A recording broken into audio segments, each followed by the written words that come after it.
ቦስ ያሁኑን ደሞዝ በጣም ፈልጌው ነበር አሰጠኝ። አስተናጋጅ አረ ጂ ሰው ይጠራሽ ነው። ምን ልታዘዝ? ላይ ልትለጠፊብኝ ነው እንዴ? እስቲ ወደዛ ጠጋቤ። እሺ ቅርታ ምን ላምጣልህ? ማንጎ አምጪልኝ። ይሄንን ደግሞ ቻርጅ ሰኪልኝ። ፑል 16 ብቻ ነው ያመጡት እንዴ? ስልኬስ እንዴ? በጠራራ ፀሐይ ተበላው። ማን ወሰደብኝ? ምን ሆንክ እንዴ? ስልኬ እኮ እዚህ ጋር ነበር። ማን ወሰደብኝ? በእናትህ ወይኔ በሉኝ። እዚህ ጋር ማን ነው የሚያስተናግደው? እኔ ነኝ ቦስ። ቆየው አይደለ? ስልኩን አይተሻል? ቻርጅ አድርጊልኝ ብሎኝ ቻርጅ ሰጥቼለታለሁ። ማን ነው ማንጎ ጁስ ያዘዘሽ? አንቺ ልጅ ግን ጤነኛ ነሽ? ትረሻለሽ መሰለኝ። ምን አይነት አስተናጋጅ ነው ያላችሁ?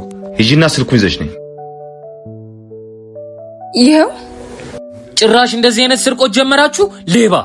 ይቅርታ በጣም ብር አልሰጥም ስላልኩሽ የሰው ስልክ መስረቅ ጀመርሽ? አረ ቦስ እንደዛ አይደል።